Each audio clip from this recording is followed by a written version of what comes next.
We will now call the business session of the November 1st, 2022 meeting to order at 6:03 p.m. All council members present except Councilmember Bearfield. Welcome to our guests and visitors. We provide an opportunity for the public to address the City Council on any agenda item or during the hearing of visitors portion of the agenda. On items other than public hearings, speakers will be allotted 1 3-minute presentation, regardless of the number of agenda items the speaker wishes to address. If you're here to speak and have not filled out a registration card, please see the city secretary, staff at the registration table outside of the auditorium so that staff can contact you if necessary. If you have handouts, please let us know at the beginning of your presentation, and staff will distribute those to council.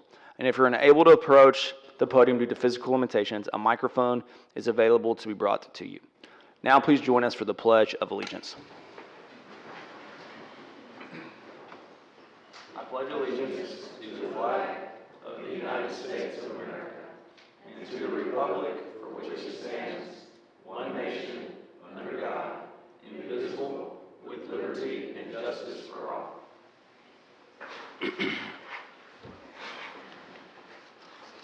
The first item of business is to consider the minutes of the October 18th, 2022 regular City Council meeting. These minutes were provided to you in your meeting packet. Are there any corrections? Nope. If not, those minutes will stand approved as submitted, and we will now transition to the public hearing portion of our meeting. The first public hearing is Public Hearing 2022-826, first and only public hearing. Honorable Mayor and Council, this is public hearing to consider a resolution approving the following subdivision plat, final plat and construction plans of the Park Meadows South Addition Phase 3. City staff has reviewed this request and recommends approval of the plat and construction plans for this item. Are there any questions for staff? Nope. We'll open a public hearing. At this time, is there anyone here to speak on this item? If not, we'll close the public hearing and I'll ask for a motion. Move to approve. Second. Any discussion? Please poll the council.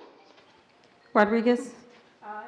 Palmer? Aye. Borderoux? Yes. Holmes? Aye. Meek? Yes. That motion carries, and we will now move to the consent agenda. The consent agenda consists of resolutions 2022-827 through 845. Is there a motion on the consent agenda? Move approval. Second. Any discussion? Please poll the council. Palmer? Aye. Borderoux? Yes. Holmes? Aye. Meek? Yes, that motion carries. And next we'll consider ordinance 2022-846. An ordinance amending Chapter 16 nuisances of the Code of Ordinances of the City of Waco, Texas by adding Article 9, graffiti, to declare graffiti a nuisance, provide for graffiti abatement procedures, the notice of violation and enforcement of the prohibition, providing for penalties, providing a severability clause, providing a savings clause, repealing all ordinances or parts of ordinances in conflict herewith, providing for inclusion in the code, providing for an effective date, and finally determining the meeting at which this ordinance is passed is open to the public as required by law. This ordinance comes to council on first reading. I'll move for approval on first reading. Second. Any discussion? I'll say really briefly, I appreciate staff's looking into this. Graffiti is a pet peeve of mine, and I think that this is going to be a tool that we'll be able to utilize to make sure that Waco is a very pristine city. So I appreciate staff's work. Please poll the council. Rodriguez? Aye. Palmer? Aye. Borderoux? Yes. Holmes? Aye. Meek? Motion carries, and the next item to consider is ordinance 2022-847. An ordinance of the City of Waco, Texas, amending Article 4, District Regulations and Chapter 28 zoning of the Code of Ordinances of the City of Waco, Texas Code to establish Division 30 Special District, Floyd Casey District, and adding sections 28-880.27 to 28-880.33, establishing an architectural control committee, providing a map of the new district, adopting the Floyd Casey design book, providing that pursuant to section 28-247 and chapter 28 zoning of said code, the zoning map shall be changed so that the zoning classification of property within the Floyd Casey district shall be changed to and be designated by the existing base district classification plus the Floyd Casey district class designation. Repealing all ordinances or parts of ordinance in conflict herewith, providing for inclusion in the code, providing for penalties, providing a severability clause, and finding and terminating the meeting at which this ordinance is passed, open the public as required by law. This ordinance was approved by a 6-0 council vote on first reading on October 18th, 2022. Is there a motion? Move for approval on second reading. Second. Any discussion? Please poll the council. Rodriguez? Aye. Borderood? Yes. Holmes? Aye. Meek? Motion carries, and we'll move to ordinance 2022-848. An ordinance of the City of Waco, Texas, amending the concept plan of the planned unit development known as the Black Bear Village PUD, the PUD, located at 115 Garden Drive, described as Lot 17, Private Road, Block 2, Black Bear Village Addition, PUD, and 2601, 2605, 2609, 2613, 2617, 2621, 2625, 2629, 2801, 2805, 2809, 2813, 2817, 2821, 2825, and 2829 Graduate Row, described as lots 1 through 16, Block 2, Black Bear Village Addition, to add approximately 0.647 acres more or less to the PUD, described as Lot 1, Block 1, Carol Lee Evans Addition, known as 230 Garden Drive, property ID 328387. Number 2, to rezone approximately 0.647 acres of property from R1B to PUD. And number 3, otherwise revise the concept plan of the PUD to allow 7 duplexes within the added portion of the property, providing for penalties, providing a severability clause, and finding and determining the meeting at which this ordinance is passed is open to the public as required by law. This ordinance is approved by a 6-0 council vote on first reading on October 18th, 2022. Is there a motion? Move for approval on second reading. Second. Any discussion? Please poll the council. Palmer? Borderood? Yes. Holmes? Aye. Meek? Motion carries, and the next item to consider is ordinance 2022-849. An ordinance of the City of Waco, Texas, providing the Code of Ordinances be amended by revising Section 28-247 and 28 zoning of said code, providing that the zoning map shall be changed so that certain property described as Lot 26, Block 55, Ross subdivision, known as 918 South 10th Street, shall be changed from O2 district classification to become and be designated as C2 district classification, providing for penalties, providing a severability clause, and finding and determining the meeting at which this ordinance is passed to open the public as required by law. This ordinance was approved by a 6-0 council vote on first reading on October 18th, 2022. Is there a motion? Move for approval on second reading. Second. Any discussion? Please poll the council. Rodriguez? Aye. Palmer? Borderood? Yes. Holmes? Aye. Meek? Carries, and the next item to consider is ordinance 2022-850.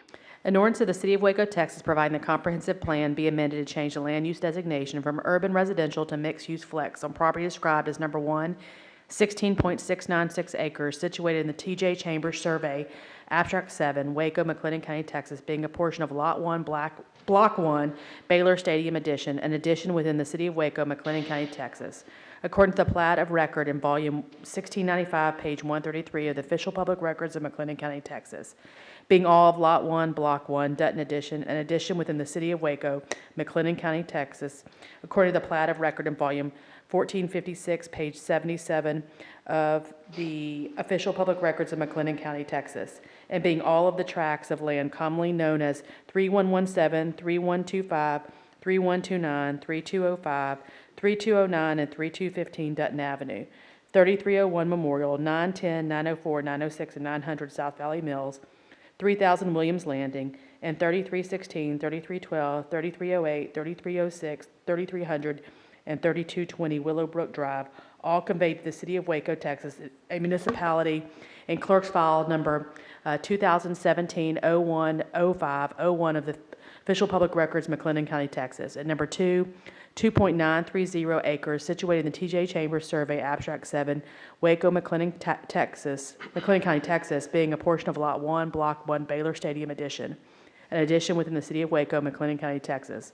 According to the plat of record in volume 1695, page 133 of the official public records of McLennan County, Texas, and being all of the tracts of land commonly known as 3021, 3017, 3015, 3009, 3001, 2925, and 2921 Dutton Avenue, all conveyed to the City of Waco, Texas, a municipality in Clerk's File 2017-01-0501 of the official public records of McLennan County, Texas, located along South Valley Mills Drive to Old Baylor Stadium, between Dutton Avenue and Willowbrook Drive, and along Dutton Avenue between the former Floyd Casey Drive and South 29th Street, providing the Code of Ordinances of the City of Waco be amended by revising Section 28-247 and Chapter 28 zoning of said code, providing the zoning map shall be changed, the property described above shall be changed from R1B, O1, and O2 to C2 district classification, providing for penalties, providing a severability clause, and finally determining that the meeting at which this ordinance is passed and open to the public is required by law.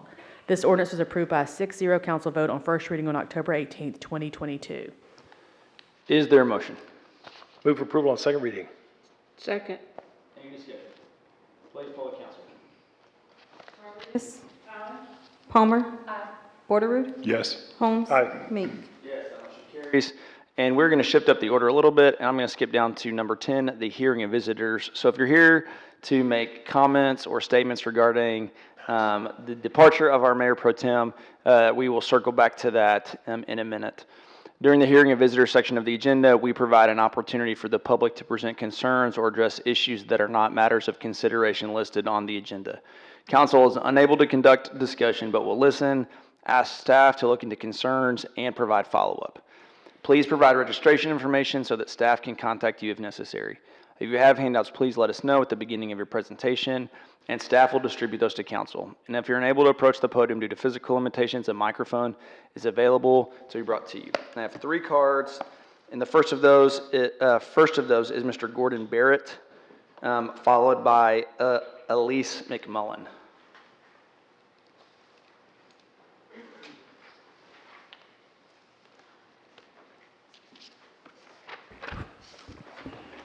Am I here?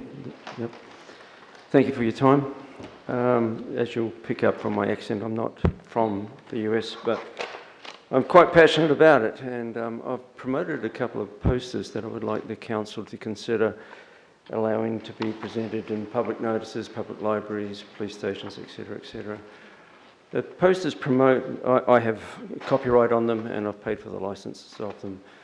They promote a website that has produced some magnificent videos on the Constitution and educates people the benefits of it. And most people here don't really understand what they have. So if you don't understand it, how can you appreciate it? I've spoken to over 200 people, and I often ask them, why is the US the greatest country in the world? And as we hear from commentators regularly say that, but they don't say why. And so I often say, well, the leader of the free world, why is the US the leader of the free world? And they come up with a lot of reasons: freedom of speech, freedom of movement, etc., etc.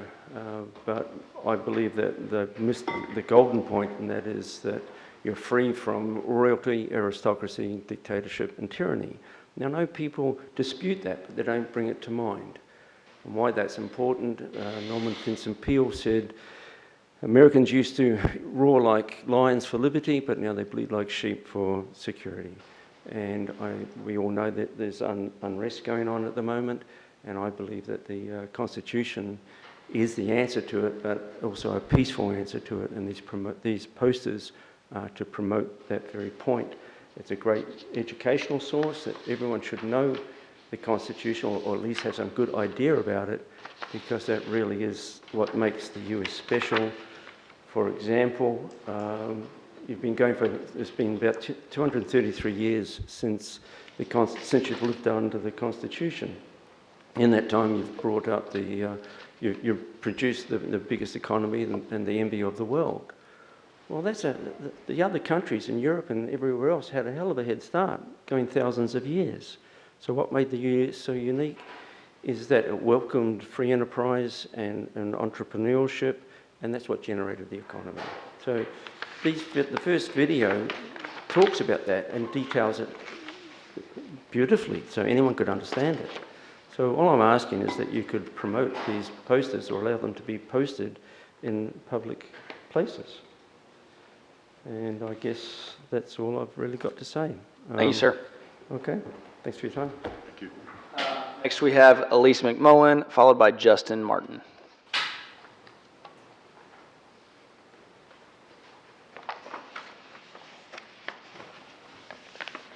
Good evening, Waco City Council members and Mayor Meek, and thank you for the opportunity to speak. My name is Elise McMullen, and I've lived in Waco for the past 17 years. I grew up here, but my family lived in the suburbs. Being in the suburbs is like living in a bubble. You're blind to the poverty and the true disparity that exists just 10 minutes down the road. Now I'm studying to get my Master's of Social Work at Baylor. As a part of my education, I have an internship at a local church here in Waco. This church does emergency relief for Waco residents who need assistance with their utilities or rent due to extenuated circumstances. As the social work intern, I'm responsible for taking the calls and processing their requests.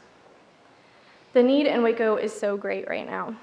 In my internship, I've only seen the tip of the iceberg, but I now see that so many people in the Waco area are struggling to make ends meet every month. Growing up from a place of privilege, I always thought my responsibility to help others was curbed by the fact that Mission Waco and other social service agencies exist. But now I can see that there's only so much that social service agencies can do. It's extremely difficult for me to even get in touch with a social service agency in town. So often I have to leave a voicemail. And once I do get in touch with someone, I often find that these agencies are overwhelmed and underfunded, with huge wait lists and a list of qualifications for their clients. And don't get me started on the Section 8 wait list or the amount of time and effort it takes for someone to apply for disability. If it is hard for me, someone with a college degree and 1.5 master's degrees, someone who has the gift of time to make calls to agencies, someone who speaks English as her first language, and someone who is being trained to navigate these systems. If it is hard for me to get in touch with these agencies, imagine how difficult it is for my clients to find the help that they need. Waco City Council members, we speak about the incredible services that Waco has to offer for the marginalized, the impoverished, and the downtrodden. But so often these services are not a reality for our neighbors. I ask you to consider, how can we increase access to social services in the Waco area? What can we do to increase funding, decrease the burden on our social workers, and continue to combat poverty in our city? This city that I call home was a home to me because I was always safe. I always had a roof over my head, and I've never felt like I had to fight for resources. Everyone in Waco deserves an equitable chance to experience home in this way. Thank you. Thank you. Next, we have Justin Martin, followed by Ephraim Herring. Is Justin Martin here? All right, Mr. Herring.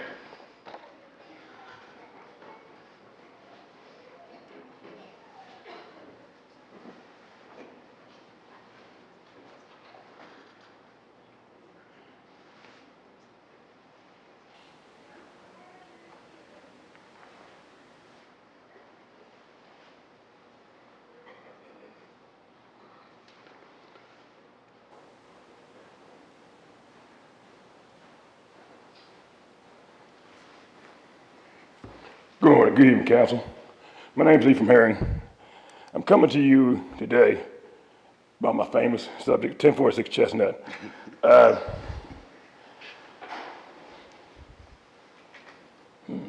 Okay.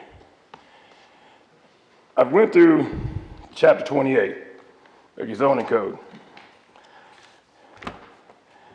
going through looking records from 2001 to present. I've put in several open records requests, and I've gotten no records respond. I kind of chuckle on that because in 2010, before my house was built, you had the parks and access design standards for site development. That was January 2010. And for the last 10 years, you had the Waco development it's a development guide for residents and developers. So my question is, who's enforcing these rules? I mean, 1046 Chestnut, by city policy and rules, is supposed to have a driveway, a concrete driveway, not asphalt, not gravel, which I replaced out of my pocket. And then it's also supposed to have a sidewalk out front. That is the City of Waco policy. Wasn't done. Also, when you submit your plan, you submit the plan to the planning department, and the inspection department is supposed to match the plan. So when you issue a certificate of occupancy, you should be able to look at my house and put the plans up, and everything should match. I've looked at over 200 houses in Waco for the last 5 years, and it's amazing how I could talk to the owner of the house, and his plans match what he submitted to the city. But yet, when I look at my house, to this day, I get it's still not right.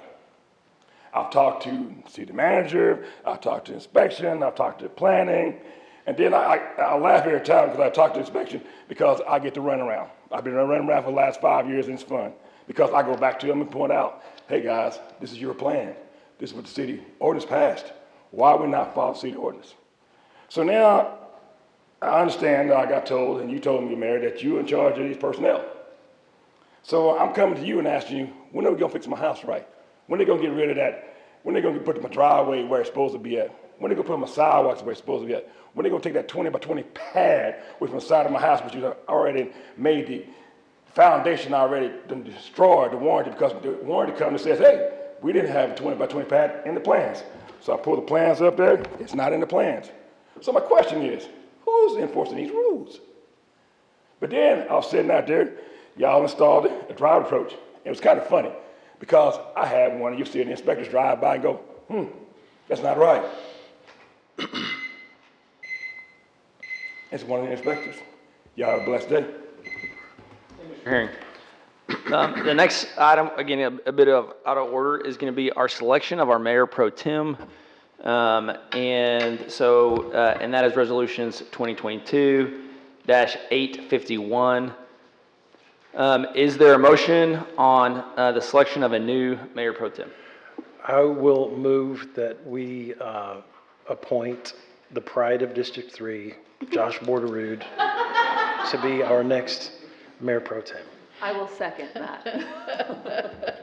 I will reserve my humor about my family once again taking on the mantle as the second family of Waco for another day, but I will accept this nomination. A motion and a second. Any discussion? I think these are just the rules. If a mayor pro tem resigns, Josh Borderood has to become mayor pro tem. Yes. That's how it works. Congratulations, Josh. All right. Motion and a second. Please poll the council. Rodriguez? Aye. Aye. Borderood? Yes. Holmes? Aye. Meek? Carries. Congratulations, Congratulations. Mayor Pro Tem Borderood, the pride of District 3. Pride of Waco. We're running a little bit ahead of schedule, and I think that our former Mayor Pro Tem had indicated to some friends that at 6:30 we would be stating having an opportunity for council members to share their comments for her, and so we're going to take a 5-minute recess, and we will reconvene at 6:30 p.m.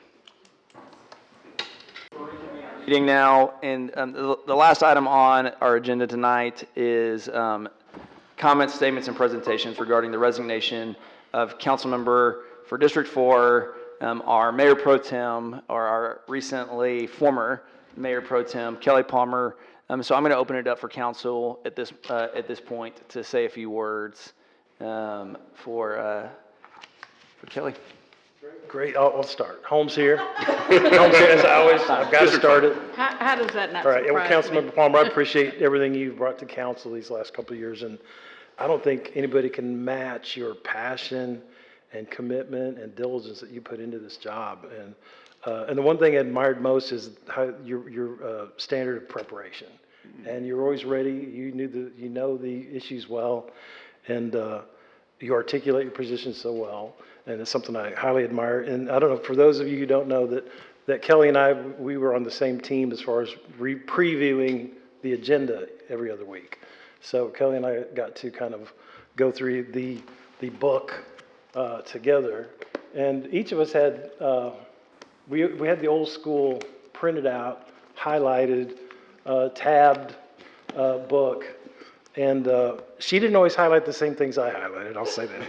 But we always had lively discussion there, and they were always fun. Always had a lot of fun. So I appreciate what you brought to council, and again, I think as you move on to your next endeavor, I have no doubt that you're going to be successful, and you'll bring that same passion and commitment to that. So I really appreciate you, Kelly. Thanks for what you brought to council. I'll jump in next. I think that it's been, you've brought a fresh voice and fresh perspective to a council that was needed.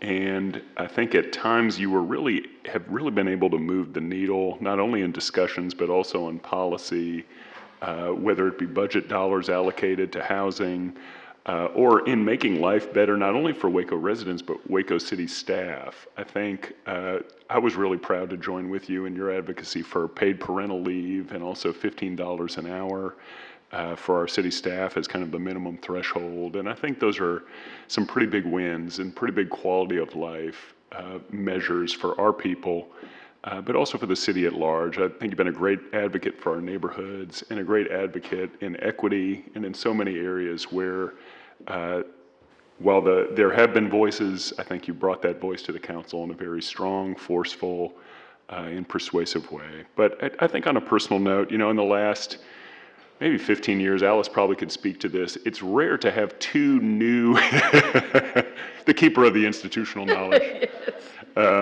It's probably, I think in the last 10 to 15 years, I don't know if two new council members have started on the very same day, have been sworn in together. And so that has been, I think, a really wonderful experience to be able to share these new impressions of a new role and in a rather weighty role in a time where there have been so many multi-layered crises from the global to the local level. And you and I have cataloged those at length. And shared laughter and shared anxiety and just shared our impressions of this experience. And so it's been wonderful to have a friend to experience these last 2 years with, and I'm really going to miss you up here, and I'm so grateful for everything you've done for our city, for your district, and for our council. So thank you, Kelly. I guess I'm next. Kelly, I have not served the length of time as the council members have before me. I haven't served with you that long, but the time that I have served with you, I appreciate that time. I know that you put in a lot of effort for being a council person for District 4, and I appreciate that as knowing that all the council members up here really are committed to being council people and representing their district, and you did that well for your district. And just the short time that I've served with you, I've enjoyed it. We've had differences of opinion, but we've also done it respectfully. So I appreciate that, and I wish you all the best of luck in your future endeavors, and I know you'll be successful. You'll be successful because that's the kind of person that you're going to be. You're going to strive to be the best that you can be. So good luck in the future, and we're always here. I want to give Bradley, Jennifer, Michelle an opportunity if y'all have any words to say. We decided Michelle's going first. I was going to say I lost the bet, apparently, even though I didn't get a voice in it, but I did. So I'll just say I echo what Councilmember Rodriguez said. Unfortunately, I didn't have a lot of time with you, but I will say I have enjoyed my time with you and the rest of the council as well. From the time that you came to my office to talk city business, and we talked for 2 hours about everything else. And it was great, and I really enjoyed getting to know you. And I wish I had more time with you. However, I do wish you the best. I think several of us have talked since you gave your notice of resignation, and one of the things, I echo everything that council has said and Michelle has said, but I think one of the things that really stands out is your true, sincere care about city staff, our well-being, our mental health. You really have been so supportive of the city staff, and we have noticed, and we truly appreciate it.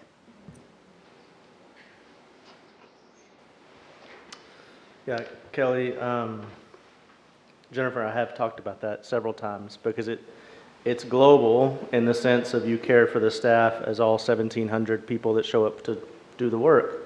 But it also, for the appointed officials, those that sit up here, it's very personal, and you've always cared deeply about what's going on in our lives. And that's not standard amongst city councils across the state, and it's something that you should be very proud of because it made an imprint on each one of our hearts. And it helps us be better leaders when we see leaders that act like that care on a relational level about the people they serve with. And so I just want to say a sincere thanks. I've not processed that you're not going to be here yet. I think multiple of us have not processed that we're going to wake up in 2 weeks and that chair is going to be empty and what that's going to feel like. But I really want to just honor you with that, what you placed on my heart, which is to be a better relational leader and to care about people deeply. There's nothing else I want to add with that. Thank you. Can I go last here? I've been thinking about this and what to say, and thinking about your term and how much has happened and how much has changed. And without getting into the work, but just like, let's just pause and be like, you were sworn in on the stage in the middle of a pandemic, in what feels like a very different time from where we are now. And just the weight and the significance of what you've walked through is big and heavy. Like it's been a crazy time in Waco, and you've done it so with dignity and grace and passion at every step of the way. I'd like to say that the legacy of D4 is that we care deeply for the people that we represent, as do all the council members up here. But I think Only that D4. but I feel like you carried that so well to just deeply Big care. differences of opinion.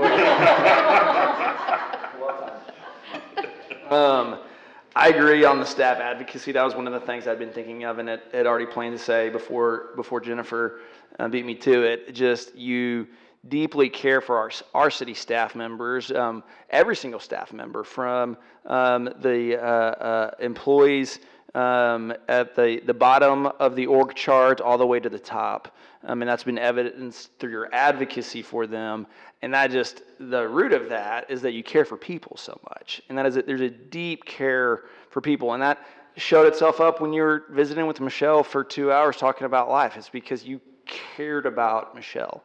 And so I think that I wanted to note that the staff advocacy. I think that one of the other things that I just want to point out is a big legacy piece of yours, practically, is your concern for housing. I think that you really rung the bell on the need for us to really look at that as a council member. And I'm really proud of a lot of the work that we've been able to do with regards to housing. And I think your advocacy was instrumental in that as well. As has been shared, you're so thoughtful in your approach. It was always a joy to bounce ideas off of you. And as been mentioned, sometimes we would disagree, but I think that made me better. I hope that made you better in the process. But what I know is it was always a joy to do that. And most of the time, we found common ground and agreement. And I think that's what is such a legacy of this council, is that we built a team to do good work to make Waco better. And I'm so glad that you were a part of that team. As has been said, is you're an advocate for people because you care about people. And that comes from a deep place of your heart, wanting to make sure that people's best is available to them. You see potential in people, you fight for people, and particularly the least of these. And I think that that's evidence on a personal note as your faith. Your faith compels you to fight for the least of these, and it's been an honor to see you do that. And along the way, no matter how bumpy the road gets or how smooth it is, you're there for the jokes, you're there for the wit, you're there for the laugh. And that has been such a need in terms of doing the work that we're doing. Bringing laughter and joy into heavy work is so critical and important too. So I'm so, as Alice said, I know that the future is bright for you. I know that you have great, great days ahead. And I can't wait to see those great successes come to you in the bright days ahead. So it's been a joy, and I look forward to keeping in touch and seeing what comes.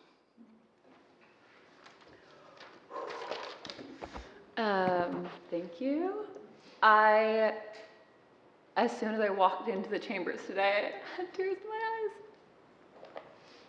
I think this has been the hardest 2 years of my life and has been so deeply rewarding. I think we have an incredible council. We have the best staff we could ask for. Bradley, you've been, God, I want to not cry. Bradley, you've been such a thought partner. You and Dylan, anything that we got accomplished Any policy idea that I brought forward, any funding would not have been possible without the two of you. And our whole council passed these things, but you trusted me and you QB'd this with me. And I'm so thankful to have gotten to work so closely alongside both of you. Jennifer, thank you for always telling me where the lines were and keeping us safe and keeping our council safe.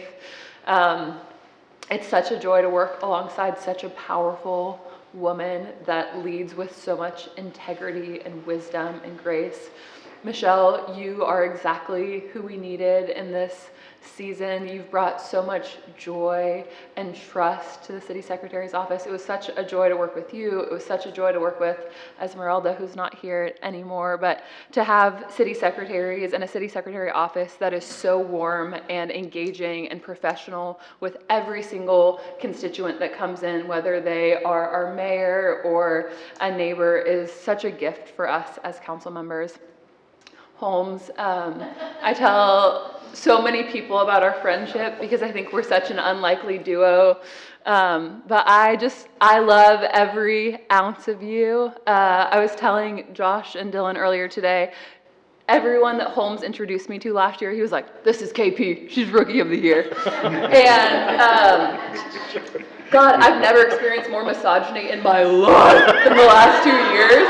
So much misogyny from every corner. But Holmes, you made me feel so respected as a leader, and that my age and my gender wasn't reflective of that. I feel like you saw me for who I am, and you honored that, and I love our laughter and our jokes, and I'll really miss Tuesday mornings with you. Yeah, me too.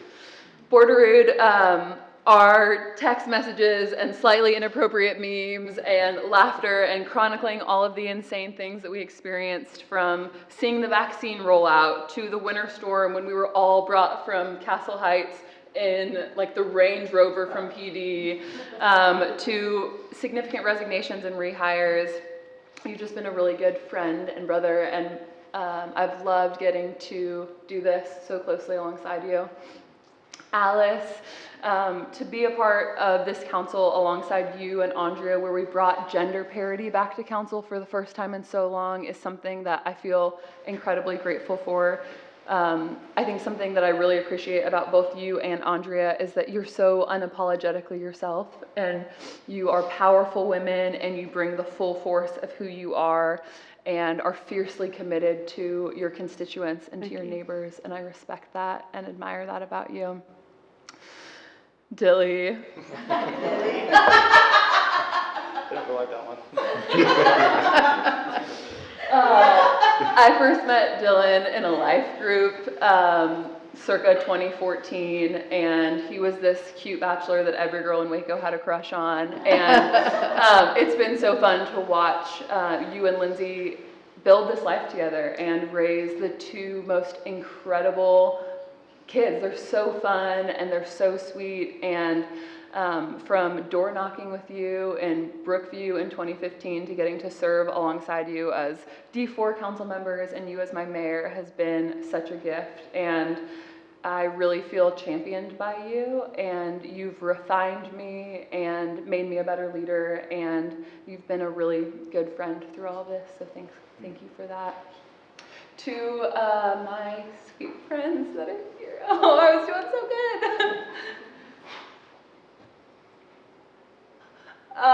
Wow, thank you for holding me up when I was so tired, and for reminding me that this fight is hard, but this fight is worth it because our neighbors are worth it, and housing is worth it, and financial security is worth it, and safety is worth it for our queer kids, and for our elderly neighbors living on fixed incomes, and for our Black and brown neighbors that have lived through so much trauma in the last several years. Thank you for seeing me. Thank you for linking your arms with me. I'm so grateful to be a D4 resident. I think we are so rich in assets, whether it's incredible faith communities, nonprofits. I worked so closely alongside Waco Family Medicine, Prosper Waco, Grassroots Mission Waco, day in and day out, and feel so immensely thankful that these are people that are leading our community forward and are showing up with such a fierce commitment to neighbor love and giving the poorest and most marginalized in our community the very best of who we are. Thank you to my campaign team that door knocked and translated documents into Spanish and thought through the mustard yellow of our color, paying homage to Shirley Chisholm. Thank you to Matthew for being such a kind, consistent partner through this. Nobody paid a higher sacrifice than you throughout this. So thank you for all of the meals. Thank you for using your voice on behalf of our neighbors and in solidarity with our neighbors. Thank you for being a soft place to land. To who we joke as is my wife, my campaign manager, and one of my best friends, Ashley, who's tuning in from San Francisco. Ash, thanks for giving up paid work for 4 months to jump into this crazy idea of a more beautiful, equitable Waco. Thanks for running the best campaign and for being such a good friend. I could go forever, but thank you for being here. Thank you for entrusting me with this seat. This has been a hell of a ride, but the privilege of a lifetime to serve on this council with these colleagues in this moment. And with so much gratitude and joy, I pass the baton back to District 4 to see who she will elect for her next representative. Good. Well said. Thanks for your time.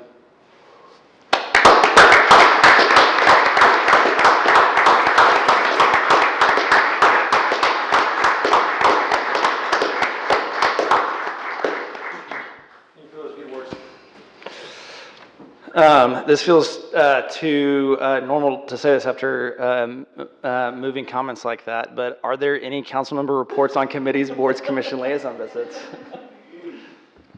Mayor, I would like to speak about how wonderful the last two parade experiences were and how we had a full council turnout at homecoming, and we had some a great representation at Dia de los Muertos. Sorry, in that Baylor mind frame on homecoming. But we had a nice turnout. City Secretary did a great job setting us up on both of those. So thanks to Michelle. Staff And staff. City Thank you. Secretary's office did a great job. So thank you so much, and thanks for council for coming out for those parades. I was going to add to that, Josh, is our driver, Logan.